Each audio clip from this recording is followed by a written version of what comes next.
Shalom, meus irmãos, que a paz na terra seja com todos. Está findando o ano de 2023 e nós estamos aqui juntos, pregando, mostrando a realidade como ela é, né, nua e crua, para as pessoas entenderem de uma vez por todas que não existe esse negócio de um Salvador, filho, seja lá de quem for, entendeu?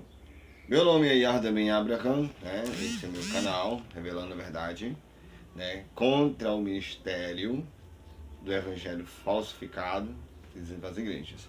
Então vamos fazer a nossa prece. Shema Israel, Shema Eloheinu, Shema Echad. Ouve Israel, o eterno é nosso Elohim, o eterno é único. Amarás o eterno de todo o seu coração, de toda a sua alma, de todas as suas forças.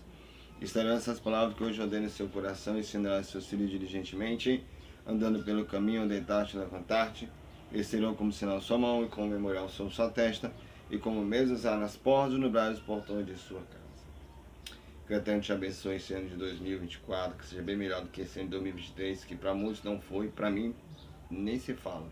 Mas, com a honra e glória do Eterno, cremos que dias melhores virão.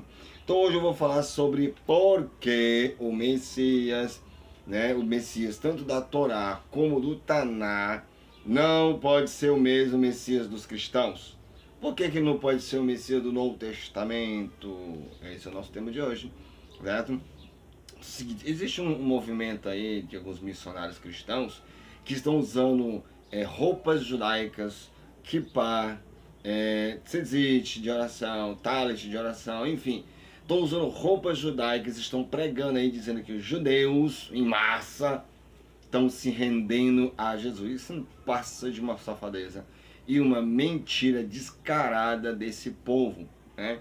Um movimento chamado Jews for Jesus, ou seja, judeus para Jesus, eles estão o quê? Eles estão impedindo, ou melhor, estão tentando impedir o trabalho, né, da Torá e de muitos israelitas, seja eles samaritanos, seja eles judeus, de pregar a verdade como ela tem que ser. Bom, vamos lá. Como um único texto, um único verso é capaz de que de derrubar alguns, como vou dizer, alguns dos principais pilares da fé cristã. Qual o título que você vai usar para isso, irmão? Bom, você vai ver na sua Bíblia os textos que você tem aí adulterados, e eu vou te mostrar nos originais os textos que eu tenho aqui no original, no hebraico. Olha só, primeiro que, sem dúvida alguma, olha, sem dúvida nenhuma, todas as linhas cristãs, incluindo os chamados judeus messiânicos, porque não existe judeu messiânico, ele é judeu, ele é messiânico, fato, né? Para mim todo judeu messiânico não passa de um cristão disfarçado, né? Após o que? Após aprendermos tudo que você já aprendeu, um pouco sobre esses pontos, iremos o que? Iremos analisá-los à luz das escrituras, ou seja, da Bíblia hebraica. Afinal de contas, judeus e cristãos concordam, né, que a Bíblia hebraica é a palavra do Eterno e que tudo que nela contém é verdadeiro. Então, se você não sabia disso, então é melhor você se associar e começar a procurar a verdade como ela é. Então, o primeiro ponto que queremos estudar é muito conhecido. Cristãos, eles acreditam que o Nazareno era livre de pecado, que ele não tinha pecado, né? Que nasceu sem pecado e nunca pecou, né? Encontramos esses argumentos em algumas passagens do Novo Testamento. Eu tenho algumas passagens aqui para ler aqui, tipo essa aqui. É incrível.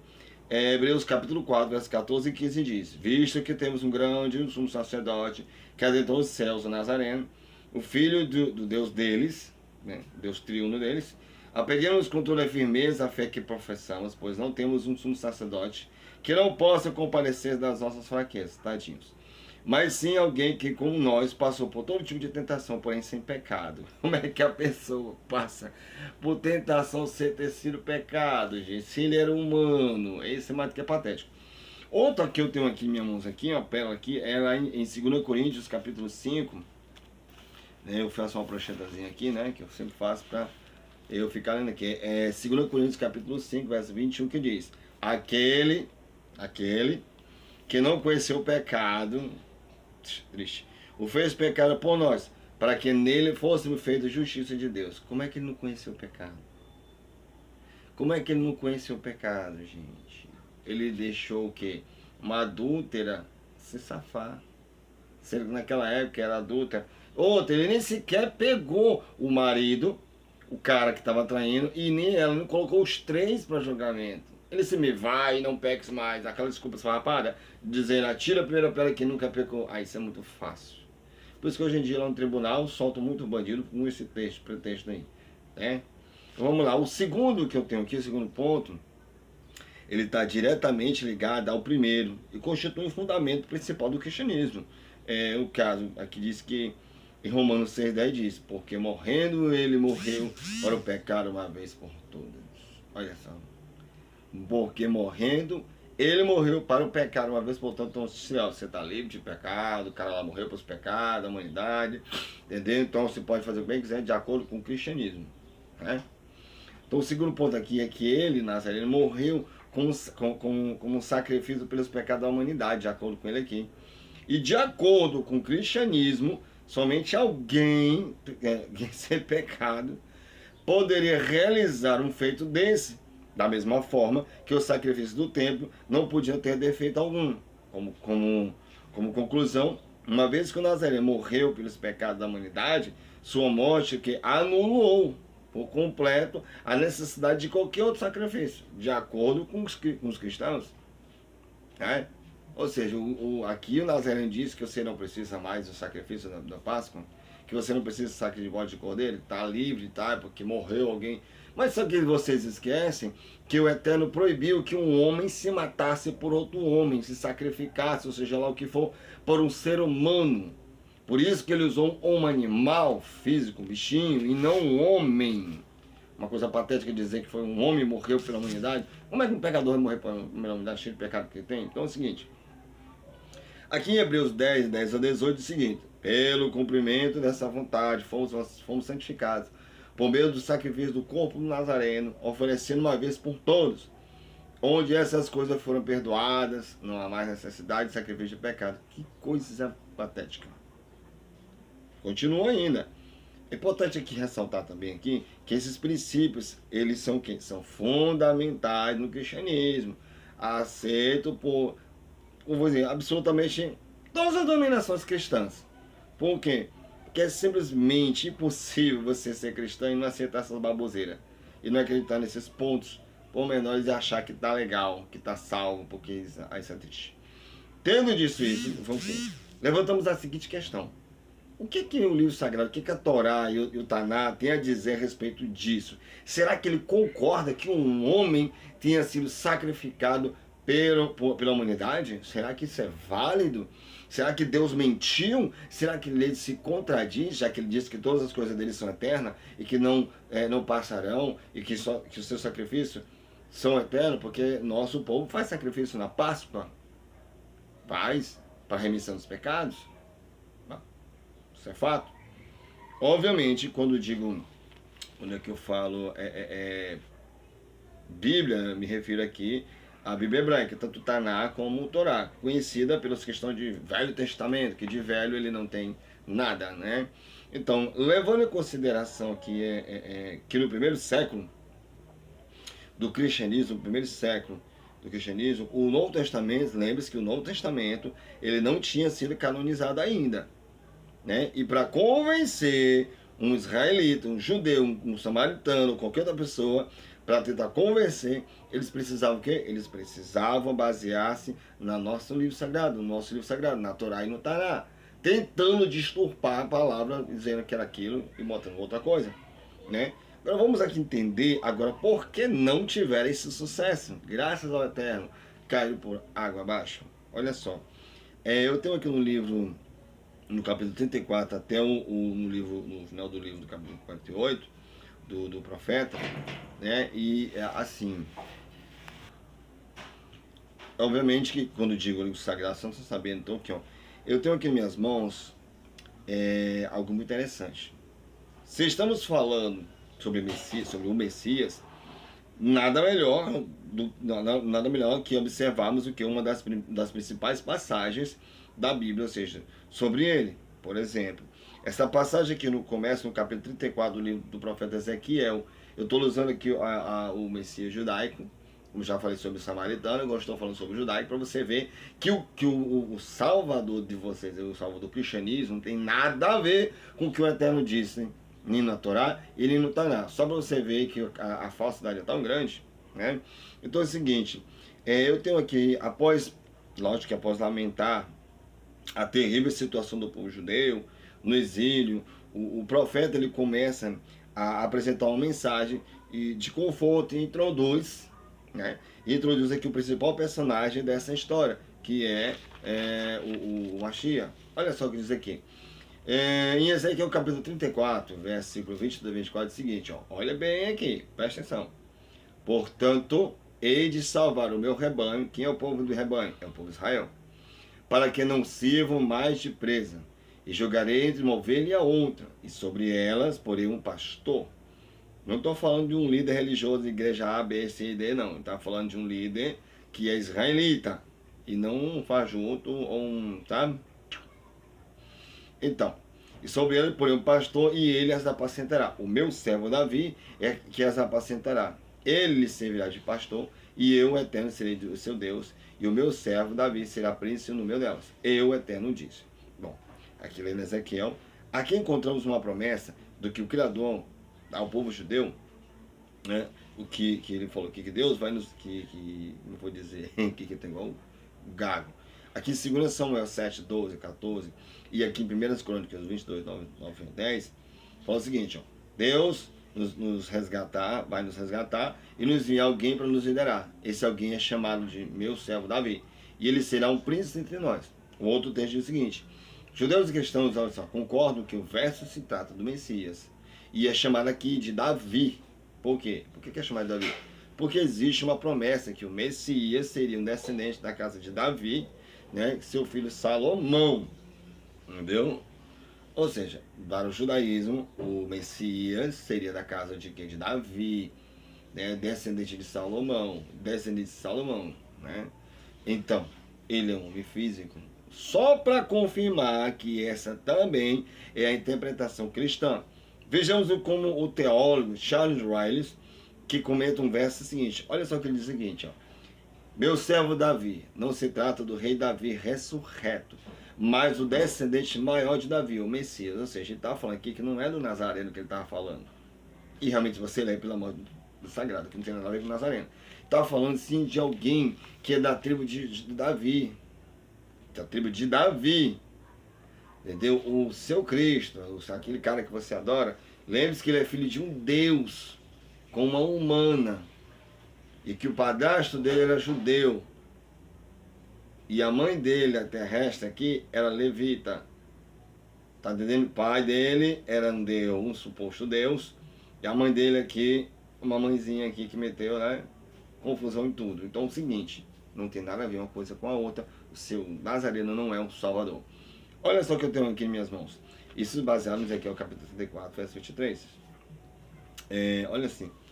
Repare que, além de se referir ao Messias, o Messias judaico, ele fala o seguinte, meu servo Davi. Deus também o apresenta como outro título. Um outro título, tá entendendo? Tive que ajeitar a câmera aqui porque tá escorregando aqui. Então aqui, ó, nos capítulos seguintes aqui, ele fala o seguinte, ele apresenta como meu servo Davi. Deus também o apresenta com outro título, chamando de meu servo Davi. Será um príncipe no meio delas. Logo, vamos entender por que é importante lembrar desse texto. Lembre-se bem, príncipe. Olha só, nos capítulos que a gente vai mostrar agora, é o seguinte, o profeta, ele começa a escrever belíssimas passagens sobre a restauração de Israel, a reconstrução do templo, né, em Jerusalém. Lembre que eu não estou falando do templo de São Paulo, estou falando de Jerusalém. E destaca a liderança do Messias entre nós, né? Tipo aqui em Ezequiel 37, 24, é o seguinte, ó. E meu servo Davi será rei sobre ele, e todos eles terão um só pastor. E andarão nos meus juízos e guardarão os meus estatutos e observarão. Pense bem, eu sou samaritano, não sou judeu. Estou explicando para você como funciona os Messias da tribo de Judá, não da samaritana, porque o samaritano já viu. Olha meus vídeos lá atrás, você vai saber do que eu estou falando. Então, aqui Ezequiel 37, 25 diz o seguinte: e habitarão na terra que dei ao meu servo Jacó, em que habitaram vossos pais, e habitarão nela, ele e seus filhos, e os filhos e seus filhos para sempre. E Davi, meu servo, será seu príncipe eternamente. Lembra que citando aqui Davi, né? E ele diz o seguinte, Ezequiel 37, 24 diz: e meu servo Davi será rei sobre ele, e todos eles terão um só pastor. Um só pastor. E andarão no meu juízo, e guardarão os meus estatutos, e os observarão. Isso Nazareno não fez, nem você que é cristão faz. Então, menos, né? 37, 28 diz: e os gentios saberão que... E os gentios, ele não está falando dos judeus, está falando dos gentios, ou seja, dos cristãos, das pessoas que não seguem a Torá. E os gentios saberão que eu, o Eterno, que santifica Israel, quando estiver o meu santuário no meio deles para sempre. Aqui Ezequiel 37, 28. Como o melhor sempre fica para o final, que eu vou deixar para vocês, vamos analisar aqui o verso prometido. Vimos que uma das promessas aqui, transmitida pelo profeta Ezequiel, é que Davi será o príncipe da tribo de Judá eternamente. Já entendemos que se trata de uma referência ao Messias, que reinará, de acordo com a tradição judaica, reinará em Israel no fim dos tempos. Mas, de acordo com Ezequiel, o príncipe fará algo que entrará, vou dizer, em conflito direto com os dois fundamentos da fé cristã, apontados aqui que eu já falei. Ou seja, após o quê? Após a descrição em detalhes entre o terceiro templo, o profeta aqui começa a descrever os procedimentos para a sua inauguração. Eu tenho aqui, em Ezequiel 45, 22, entre esses procedimentos, teremos aqui sacrifícios realizados para a purificação do templo, entendeu? Então preste bastante atenção em cada palavra do verso a seguir e veja o sacrifício que será trazido pelo príncipe desse dia, por esse profeta. Não foi o que o Nazareno fez. Olha que Ezequiel 45, 22 diz que o Messias vai fazer. E trará o príncipe, ou seja, o Messias, né, nesse dia, por ele e por todo o povo da terra, um bezerro como sacrifício de pecado. O Nazareno fez isso? Não fez. Ah, mas ele levou um bezerro para um sacerdote. Não, filhinho. Ele não está falando essa historinha do sem calção, não. Lembre-se, ele quebrou o mandamento, sendo ele um filho de um Deus. E outra coisa que essa história também é totalmente contraditória, eu já mostrei aqui. Apesar de estar claro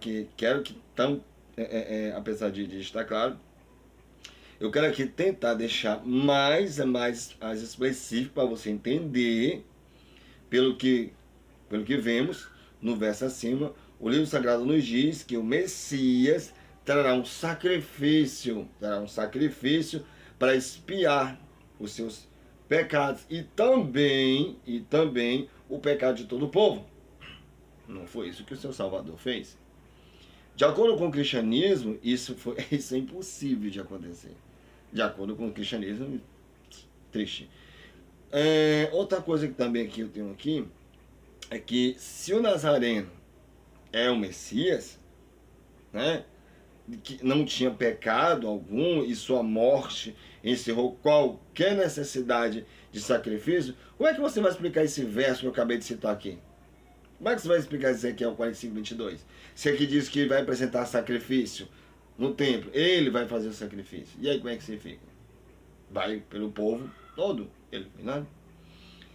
E tem mais aqui no livro de Ezequiel 45, verso 16 e 18, o seguinte, ó, porque se continuarmos a leitura, veremos que nos capítulos que seguem, o profeta aqui nos mostra que o Messias seguirá os mandamentos da Torá, cumprirá o Shabá e não o domingo, que nem muitos aí fazem, né? E as festas bíblicas, e não as católicas, nem as evangélicas por aí. Ele oferecerá sacrifício no templo e terá filhos, Ezequiel que diz. Agora eu pergunto, existe alguma semelhança entre o Messias cristão e os seus ensinamentos? É claro que não. Bem longe. Missionários. Vários missionários já tentaram, né, em uma tentativa desesperada, diga desesperada, em encontrar uma resposta, porque eles alegam que esses sacrifícios são simbólicos, mas são tão patéticos que diz que não, vai ser simbólico, ou então diz que é prefiguração dos que vão vir por aí. Por favor, né? Me poupe, né? Lembranças do sacrifício feito pelo Nazareno. Mas voltando para aquele sagrado, vemos que nossos profetas não dizem isto, e sim que os sacrifícios serão ofertas reais, agradáveis ao Eterno e aceitas pelo Eterno como eram no passado.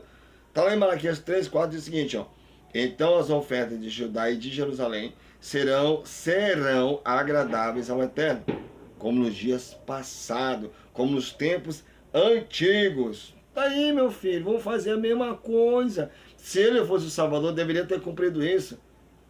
E de acordo com a profecia diz que assim que o Messias aparecer, a terra estaria seu julgamento. Cadê o julgamento? Cadê? Começou o julgamento? Você já foi julgado? Nós estamos aqui ainda. Tudo ainda está com a mesma situação. Que temos aqui, que temos o mérito de presenciar a vida do Messias, lógico, tanto, né, que diz o livro sagrado, conforme as profecias que estudamos, e que seja breve. Nessa hora tão difícil que a gente está passando, tanta hora que o povo está passando também, tenhamos em mérito os soldados que estão nesse momento na guerra, lutando por Israel. Então que o Eterno o faça vencer essa batalha, né? Vencer essa batalha, e que todos eles que Hashem, que o Eterno, que Shema, os proteja de todo o mal e que retornem vitoriosos, entendeu? Então é o seguinte, esse é o recado que eu tenho para você. Não tem condição nenhuma do seu suposto Salvador, do seu triuno Deus, ser o Deus de Israel. Não tem, entendeu? É a fé de Abraão contra a fé de Paulo. Analisando aqui o conceito de fé elaborado por Paulo, baseado na fé de Abraão, Isaac, com a expansão do cristianismo, que entre os não-judeus, uma pergunta era constante levantada entre os membros dessa nova, como vou dizer, nessa nova comunidade. Devemos ou não cumprir os preceitos da Torá? E aí, devemos ou não? Pare para pensar. Será que eu devo cumprir os preceitos da Torá? Mas são sombras do passado. Meu pastor disse isso, minha pastora disse isso, meu missionário falou isso, a Bíblia diz isso no Novo Testamento. Mas será que Deus disse isso?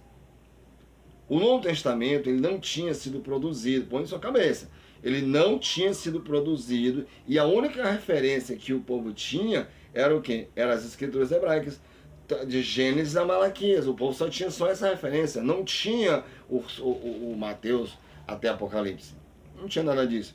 Em diversos momentos, o Novo Testamento ele apresenta essa questão entre os não-judeus e os não-judeus. Isso, inclusive, causou uma discussão entre eles, né?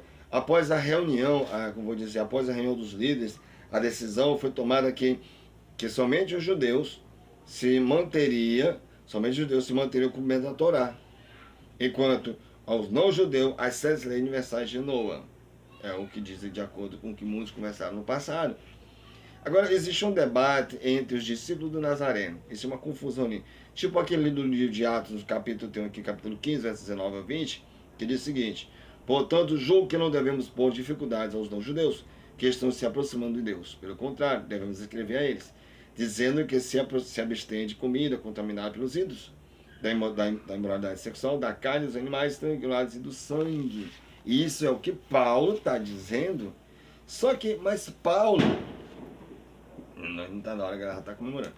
Mas Paulo não estava satisfeito com isso. Por quê? Por isso, de acordo com o seu entendimento, mesmo os judeus que se convertessem ao Nazareno, né, deveriam que abandonar a Torá.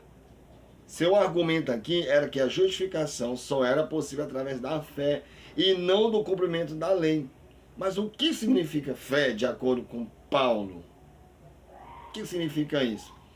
Em uma de suas principais cartas, Paulo ele escreve à comunidade cristã da Galácia, né, ou seja, da Ásia Menor, tentando dissuadi-lo de cumprir os preceitos da Torá. Para quê?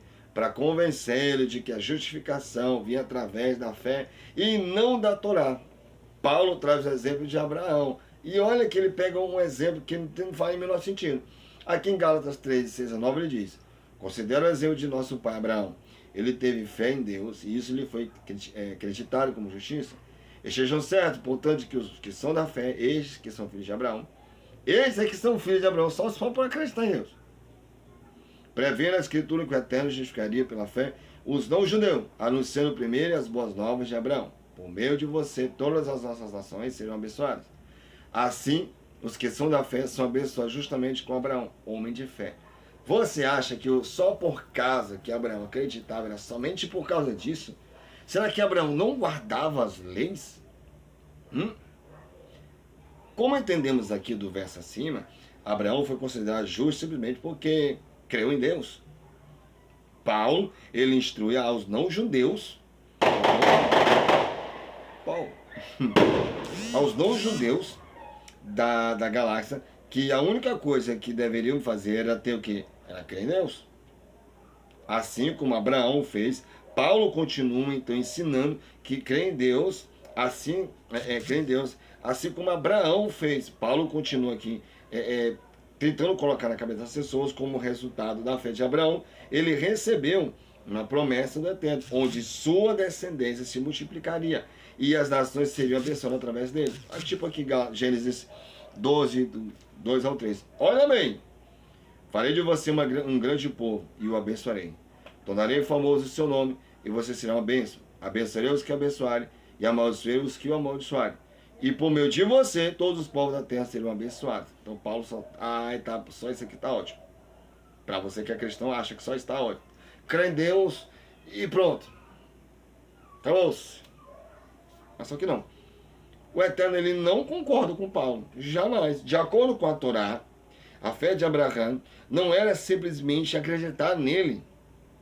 Afinal de contas, o Eterno, ele falava constantemente com Abraão. Portanto, acreditar que o Eterno existia não era grande mérito. É certo dizer que porque Abraão creu, o Eterno se manifestou para ele. Mas lembre-se que foi muito mais do que isso. Foi muito mais do que isso. Foi muito mais do que crer no Eterno. O Eterno, ele se manifestou para ele. Ele apareceu para ele. Abraão, ele se entregou completamente ao Eterno. Abraão, ele abriu-se, ele ouviu, né? Ele desafiando toda a geração que ele viveu. Mas a Torá deixa claro o que era que a fé de Abraão. O que era a fé de Abraão? Qual era a fé de Abraão? Né? E o porquê o Eterno lhe fazia a promessa assim? Qual era a fé de Abraão? Você sabe qual era a fé de Abraão? Bom, vou ler para você aqui Gênesis capítulo 26, verso 4 ao 5, diz o seguinte: tornarei sua semente tão numerosa como as estrelas do céu, lhes darei todas estas terras, e por meio da sua semente todos os povos da terra serão abençoados. Porque Abraão me obedeceu e guardou. Olha só, porque Abraão me obedeceu e guardou meus preceitos, meus mandamentos, meus decretos e minhas leis. Aí eu te pergunto, foi só porque ele acreditava em Deus? Não. É porque ele guardava os preceitos do Eterno, os mandamentos do Eterno, os decretos do Eterno e as leis do Eterno.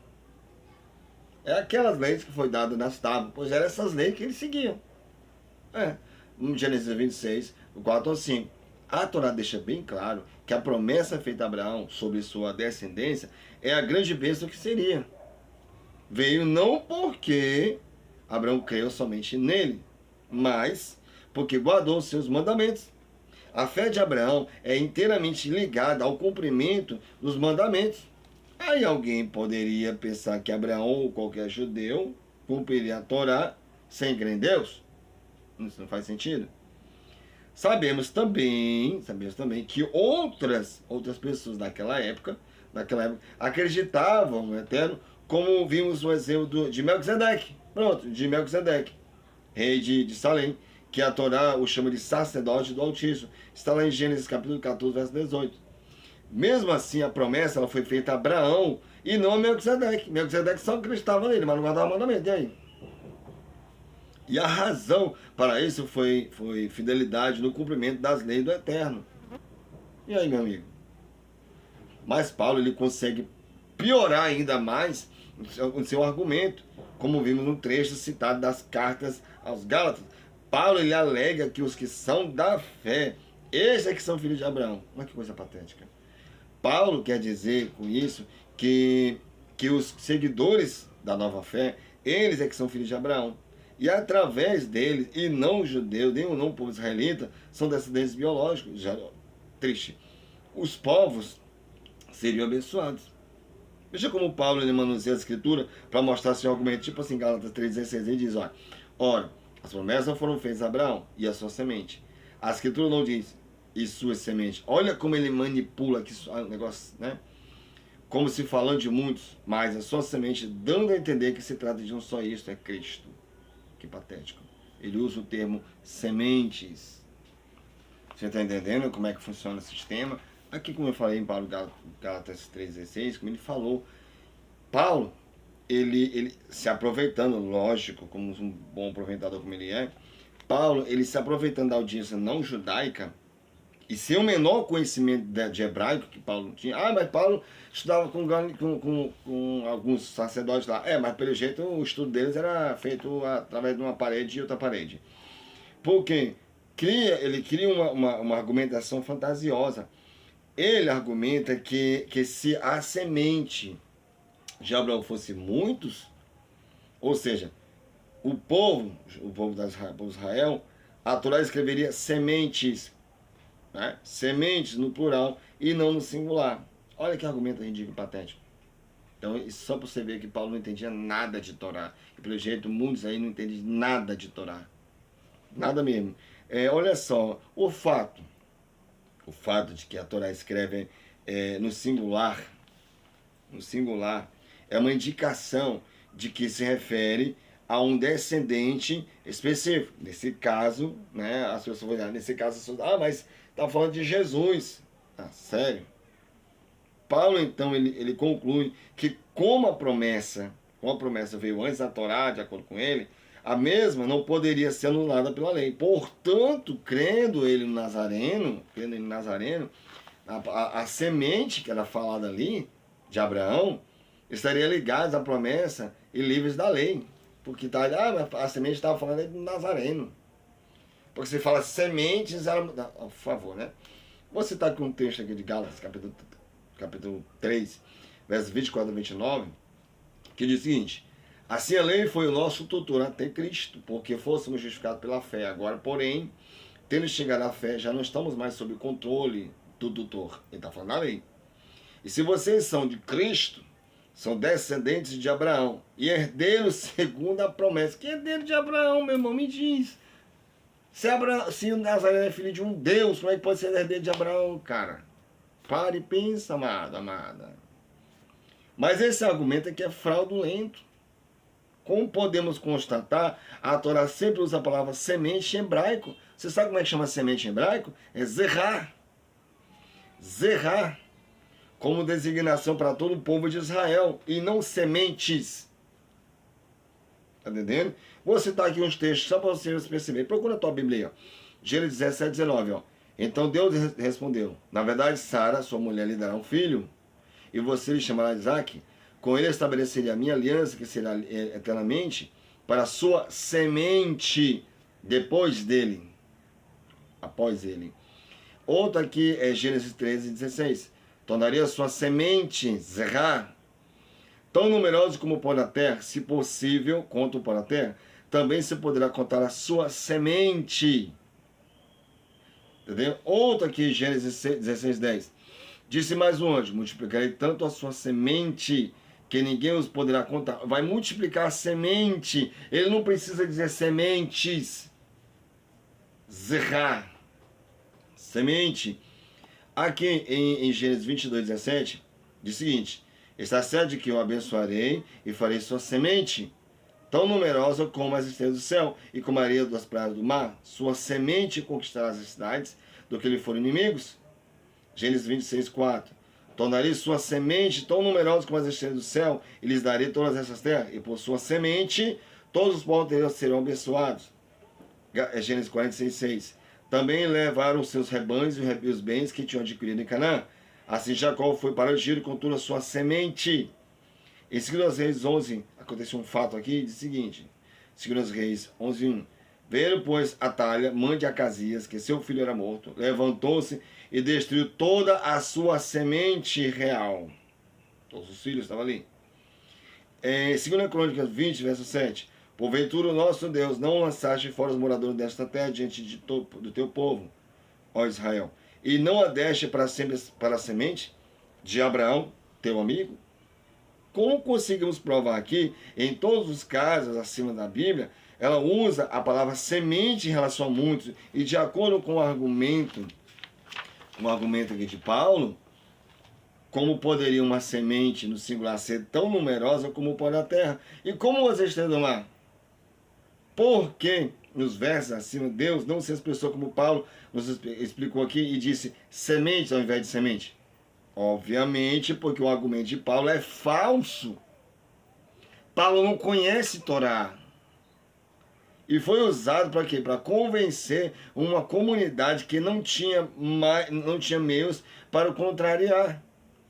Da mesma forma acontece hoje com você, que frequenta uma igreja, com milhões de não-judeus, de milhões de não-judeus que são reféns de traduções como essas, são enganadas diariamente. Você, meu amigo, que tem uma igreja ali, é enganado diariamente com tua Bíblia, com teu pastor, com tua pastor, teu missionário, teu bispo, seja lá o que for. Por isso, Paulo ele fracassou na conversão dos judeus e se nomeou o apóstolo dos não-judeus. Por quê? Porque ele não conseguiu. E nem vai conseguir. Em sua nova função, ele se tornou extremamente bem-sucedido. Bem-sucedido. E trouxe o quê? E trouxe muitos a crerem na sua nova fé. Né? Mas os verdadeiros judeus, os verdadeiros israelitas, os verdadeiros descendentes de Abraão, eles carregam uma promessa dada pelo Criador e um pacto feito com nossos antepassados ao pé da letra. Deuteronômio 7, 9 ao 12. Saibam, portanto, que o Eterno, seu Deus, Ele é Deus, o Deus fiel que mantém a aliança e a bondade por 1000 gerações, daqueles que o amam e guardam os seus mandamentos. Ainda não terminou essas 1000 gerações, viu? Se vocês obedecerem a essas ordenanças, as guardarem e as cumprirem, então o Eterno, seu Criador, manterá com vocês a aliança e a bondade que prometeu sob juramento aos seus antepassados. Você mantém a aliança, você guarda o Shabá, você é circuncidado, você que a mulher faz o nidar, você cumpre as festividades? Claro que não cumpre, tua igreja não deixa. Te engana todo dia, tu dando isso aqui, se tu não der, tu vai para o inferno.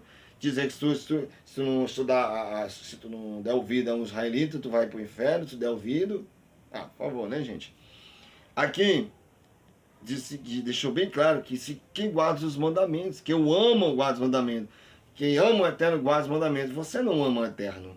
Aí eu amo assim, não ama. Quem ama guarda os mandamentos. Guarda os mandamentos, eu acredito. Para a gente fechar aqui, ao analisarmos os relatos do Novo Testamento, em contraste com as alegações missionárias, encontramos algo interessante. A grande maioria aqui das supostas profecias, né, que o Nazareno cumpriu, ele se refere à sua morte, mas o Nazareno no Novo Testamento, ele exigiu que as pessoas acreditassem nele enquanto ainda estava vivo.